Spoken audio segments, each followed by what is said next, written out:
economía, vamos a hablar de economía y nada mejor que un experto en el área, conocido por todos. Miguel Seara Hatton está con nosotros. Gracias por venir hoy jueves a hablar de ese tema tan importante para todo el mundo. Gracias. Muchas gracias. Bueno, nosotros lo pensamos a usted para echar un vistazo. Danilo cumple 7 años mañana en el poder, le quedaría 1. Pero a mí me interesaría en particular poner en perspectiva las cosas. Yo vi el informe del primer semestre del Banco Central, parece que las cosas no andan muy bien. Incluso en el último trimestre la economía apenas creció 4 y algo. Pero dice Valdés Alviso que al final de año, más o menos el pronóstico de 5, 5,5, el crecimiento se va a mantener. Pero paralelamente veo una serie de medidas, que encaje legal, que la tasa de política monetaria. Entonces la gente comienza a dudar, a ver como que el panorama no es como tan alegre, tan sonriente como meses y años anteriores. ¿Cómo usted está viendo la situación? Y si me la puede proyectar para los próximos 12 meses. A ver, el elemento más importante de este año ha sido toda la crisis institucional vinculado al tema político. La crisis institucional crea mucha inestabilidad, la inseguridad, y crea inseguridad. Y no hay, algo más miedoso que el dinero. Cuando hay inseguridad o cuando no está claro el panorama, lo que hace el dinero es escapar. Y ese dinero escapa en forma de dólares. O sencillamente se retiene, se conserva y no se invierte.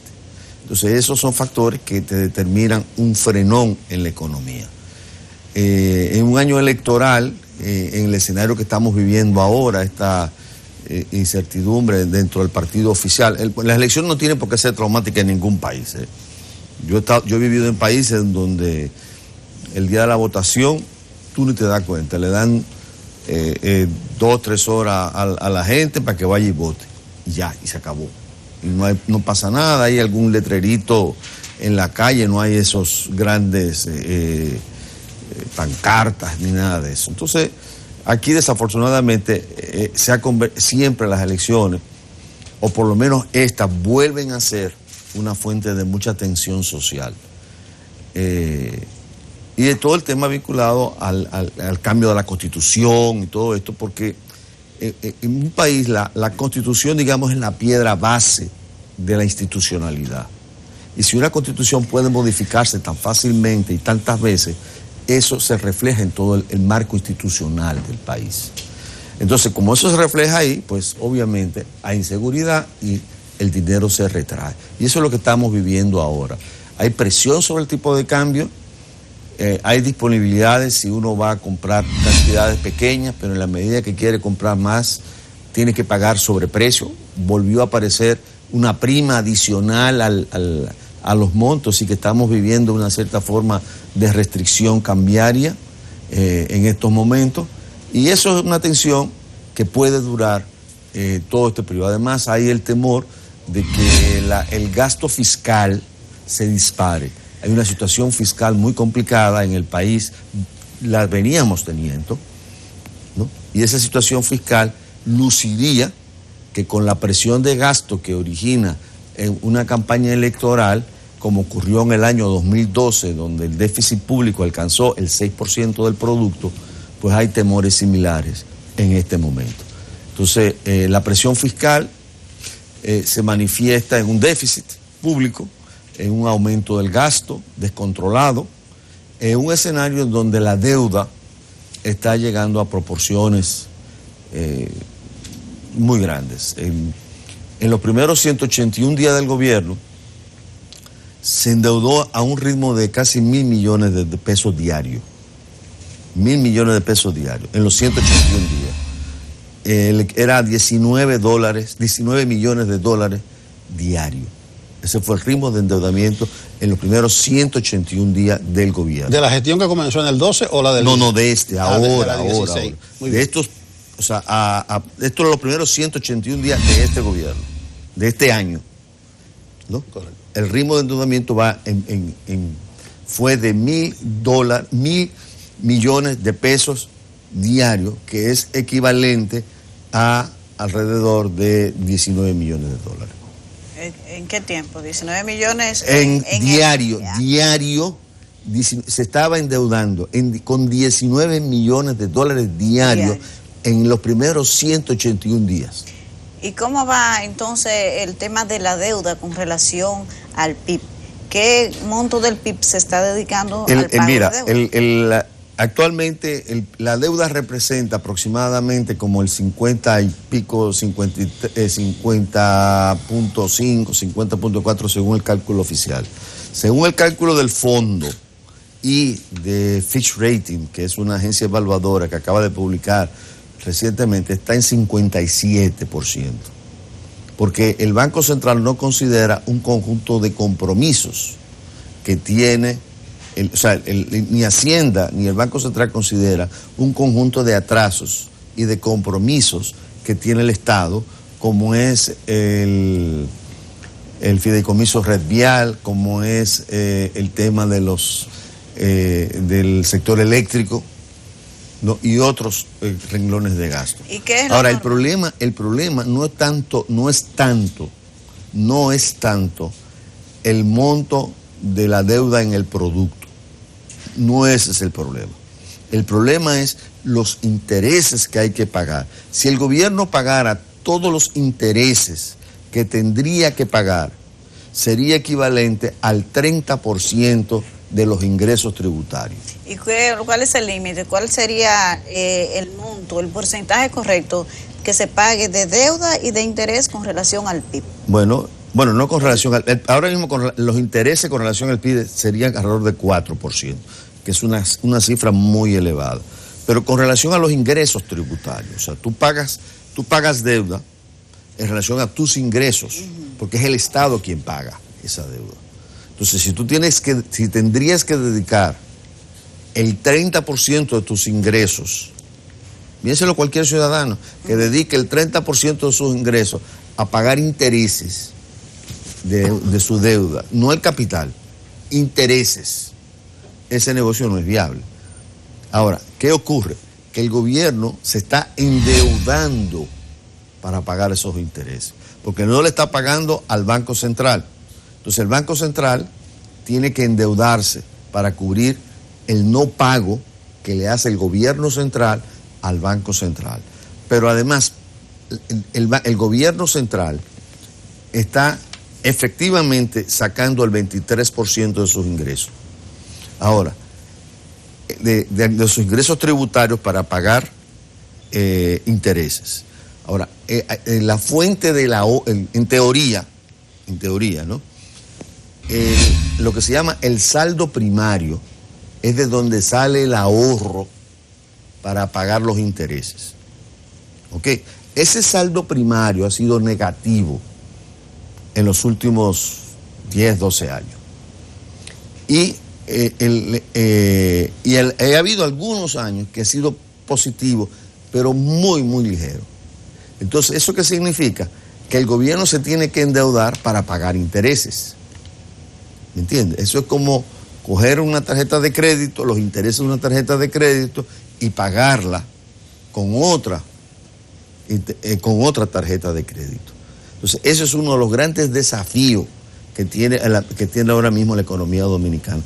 ¿Cómo vamos a enfrentar el problema de la deuda, ¿no? Que está alcanzando niveles muy altos? Bueno, también están los otros problemas que mencionábamos, incluso se agregan otros. Ahí vi que la inversión extranjera directa, según datos de la CEPAL, el año pasado con relación al 17 tuvo un bajón de casi un tercio. Eso es mucho. Nosotros que siempre nos hemos preciado en la región de ser líderes en inversión extranjera directa. Pero las medidas correctivas inmediatas del Banco Central con relación al panorama negativo que se está presentando han sido las reducciones de las tasas de referencia, creo que así que ustedes le llaman, sí, los economistas. Está lo que les decía del encaje legal y la apuesta a que eso dinamice la economía. ¿Usted cree que son suficientes esas dos medidas?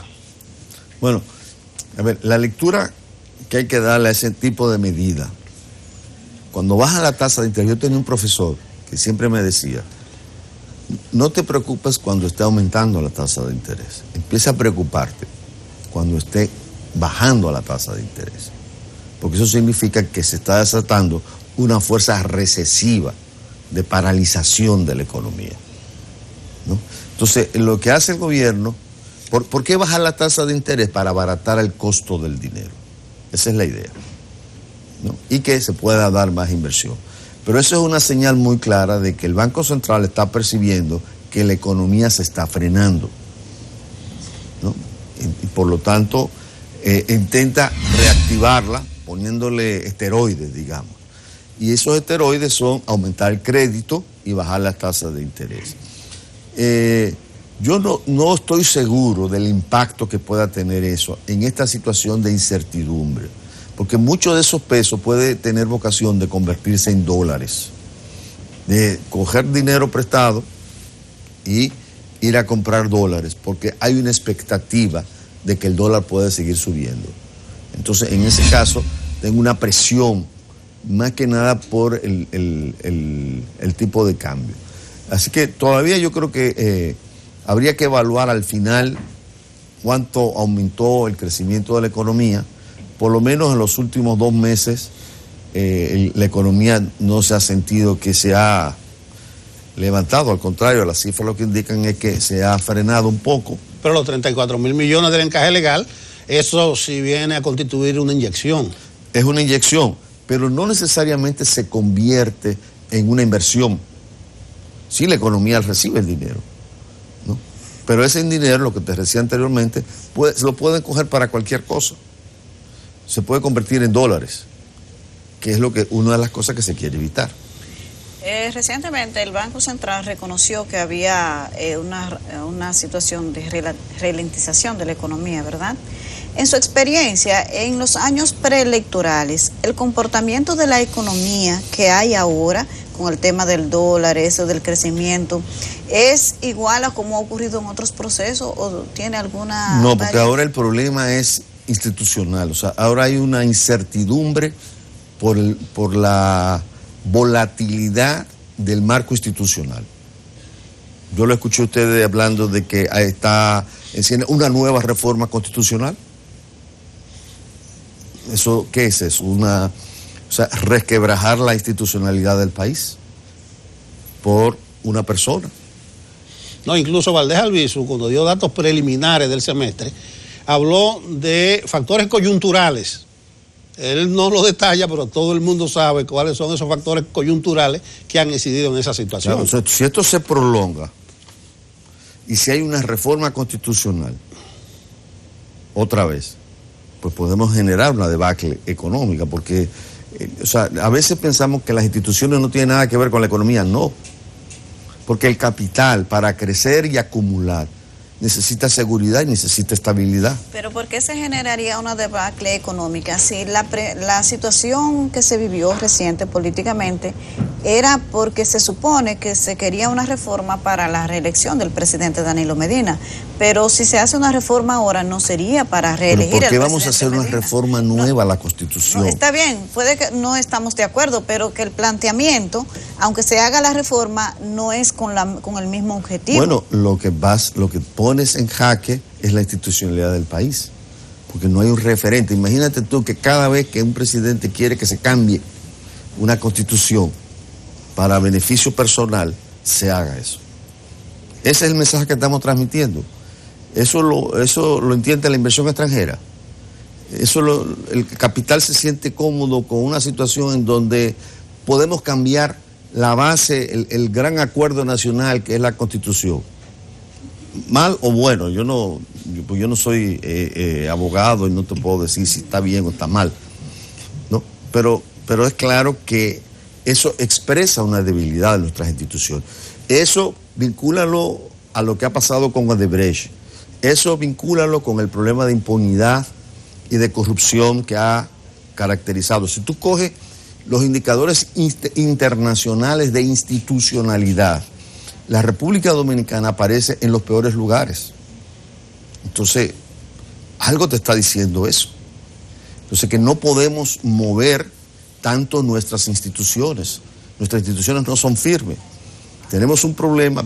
Ayer, hace unos días, ustedes vieron el caso de la investigación que se fue a Brasil y se demostró cómo se hacía una investigación con los fiscales. Entonces tú dices, bueno, pero ¿cómo es posible que la justicia, que es un referente, que es un ancla en la sociedad, que es el árbitro por excelencia en la sociedad, no haga su función?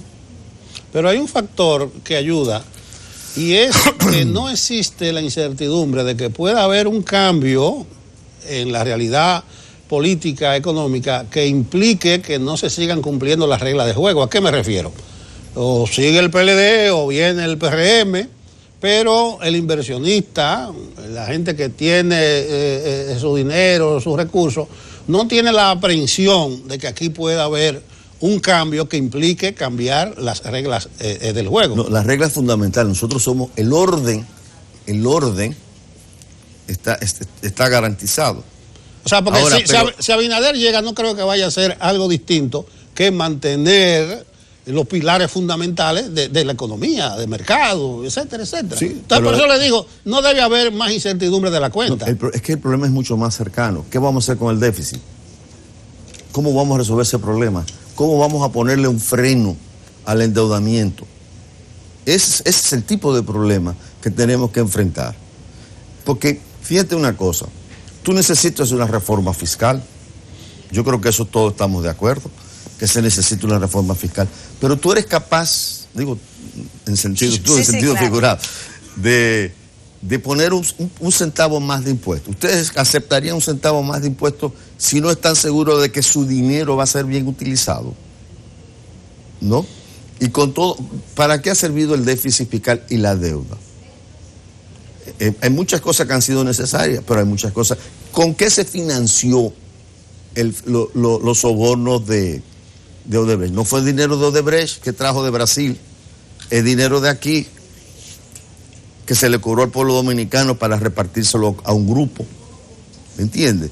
Entonces, la población, yo no creo que aceptaría. El Estado no tiene legitimidad para cobrar un centavo más de impuestos. Entonces, lo primero que tiene que hacer en cualquier gobierno que venga es enfrentar la corrupción y la impunidad como una medida de política económica. Como política económica. ¿Por qué? Porque si tú no enfrentas la corrupción y la impunidad, tú no puedes enfrentar el problema fiscal. Porque tú no puedes cobrar más impuestos. El Estado tiene la legalidad. La ley lo apoya, pero no la legitimidad de cobrar más impuestos. Porque la gente seguramente va a decir, ajá, tú vas a coger mi cuarto para que un político se haga rico o para que un funcionario o alguien se pague un soborno o un sobreprecio. Pero la agenda dice que desde que venga el próximo gobierno, me gustaría que usted me diga en su experiencia, ¿cuándo sería que se haga esa reforma fiscal? Si de inmediatamente en el 2020 o se dejaría para el próximo año. Lo primero que tiene que hacer el gobierno que venga es enfrentar el problema de la corrupción y la impunidad. Es inevitable. Y si quiere resolver el problema fiscal, tiene que enfrentar el problema de la corrupción y la impunidad, porque si no, no puede cobrar más impuestos. ¿Y se necesita aumentar la presión fiscal? Sí, se necesita. Pero primero tú tienes que resolver una serie de problemas. Tú tienes que enfrentar la corrupción y la impunidad. Tú tienes que mejorar la calidad del gasto. Entonces podría haber como un estallido social si vienen a hablar de reforma fiscal, ese tipo de Bueno, ¿tú estás dispuesto a pagar más impuestos? Yo le pregunto a la ciudadanía, ¿está dispuesta a pagar más impuestos sin tener la seguridad de que ese dinero se va a utilizar adecuadamente?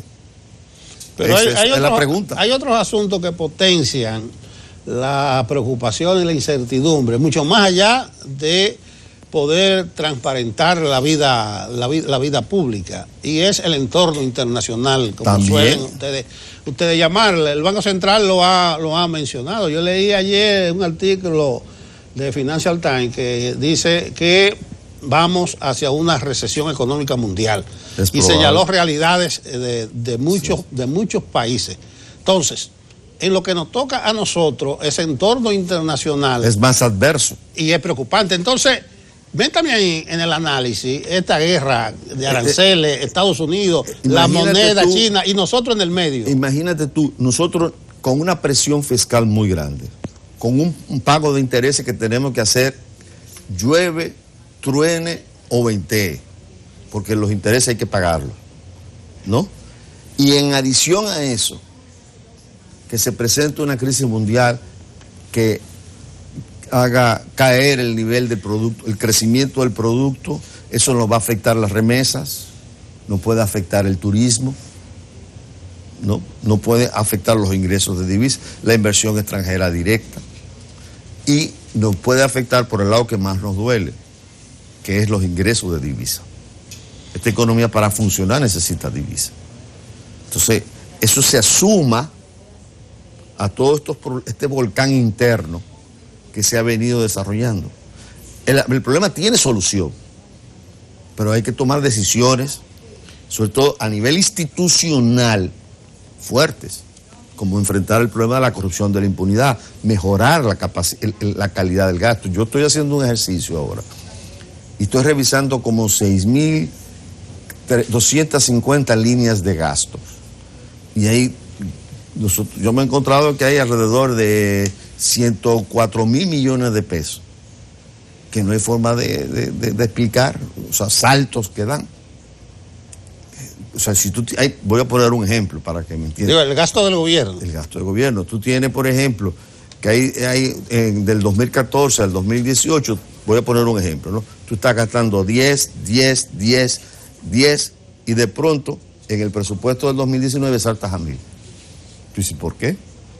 A lo mejor lo necesitan, yo no digo que no, pero más de la mitad de esos 104.000 millones de pesos está asociado a saltos que son superiores a 2 veces el gasto promedio de los últimos 4 años. Entonces, algo está pasando. Usted, con relación al tema de la calidad del gasto, ¿usted tiene alguna cifra de cuánto se podría ahorrar o optimizar? Como el Banco Interamericano de Desarrollo habla de 3.8% del PIB, con una metodología. ¿Eso cuánto significa? Mira, un 1% del PIB son 43.000 millones de pesos. Es decir, que 3.8, casi 4, lo que se gasta en educación, sería como 150.000 millones de pesos. Y yo estoy haciendo el ejercicio por fuera, digamos, pues no tengo estoy haciendo con los datos públicos que hay, pues no, y obviamente este es un trabajo que tiene que hacerse con mucho detalle en cada ministerio. Y he identificado 104.000 millones de pesos, que eso equivale a alrededor más del 2% del producto, del PIB. Y el Fondo Monetario Internacional plantea un ajuste que debe ser del orden de 3.7, 3.8, porque es para cerrar la brecha de los intereses que el Estado Dominicano tendría que pagar. Entonces, tú tienes que primero mejorar la calidad del gasto para adquirir legitimidad y luego reducir el ritmo de crecimiento del gasto público, no reducir el nivel de gasto público, pero sí reducir el ritmo de crecimiento. ¿Por qué? Porque mire, los ingresos tributarios en promedio, números redondos, ¿no?, crecen alrededor del 10%.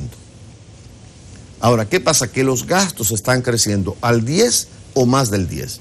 Y eso es lo que mantiene abierta la brecha fiscal, el déficit fiscal.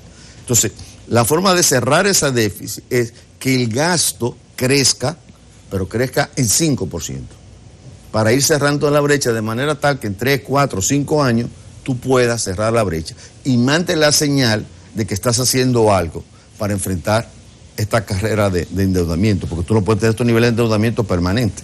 Ahora bien, el panorama no está tan halagüeño, no creo que sea tan ominoso, porque según la cifra del FMI, de la CEPAL, del Banco Mundial, nosotros vamos a ser este año la economía de mayor crecimiento en la región. Y en sentido general, el crecimiento está por el suelo, creo que es menos de un 2%.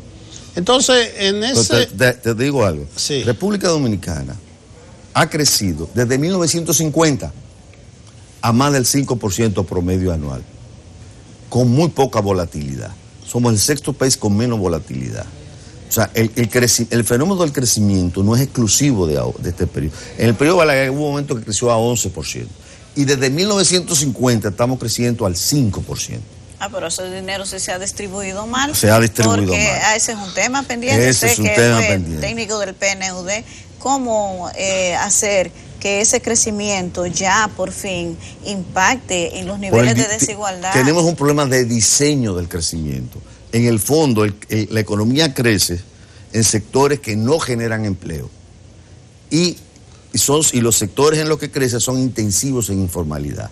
Entonces tenemos poco empleo en proporción al crecimiento de la actividad económica, y los salarios que se pagan son muy bajos, por eso pagamos salarios tan bajos en la República Dominicana. Bueno, Seara, ya para terminar, mi pregunta anterior no era apelando a aquel viejo refrán de que mal de mucho, consuelo de poco o de tonto, pero donde quería llegar es que nosotros no estamos a nivel, ¿cómo diría yo? De que el último que salga, que apague la luz. Si hay luz. No, obviamente no estamos en ese nivel, porque hay salidas. Yo te mencioné ahorita cómo resolver el problema.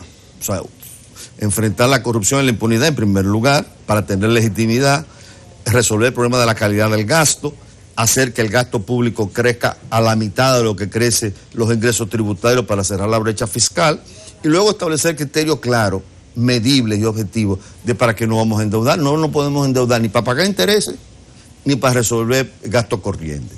La deuda tiene que servir para que se pueda repagar, porque endeudarse no es ni malo ni bueno a priori. O sea, no tiene por qué ser. Si usted se puede endeudar, todos nos podemos endeudar. Ahora, si me endeudo para bebérmelo, por decirlo de alguna manera, o me endeudo para hacer una empresa o a comprar un medio de producción, hay una diferencia grande. Bueno, ojalá que este proceso sirva para debatir a profundidad todos estos temas, porque a veces es más ruido que otra cosa. Yo coincido contigo, en pocas partes del mundo un periodo electoral causa la zozobra, la tensión de la República Dominicana. Entonces, si va a ser así, por lo menos que se dedique el tiempo para debatir, para discutir los grandes problemas nacionales, y en este caso de la economía, que no es tan catastrófico el asunto, pero sí para prestar la atención, porque esa niña mimada, apreciada del crecimiento económico se está viendo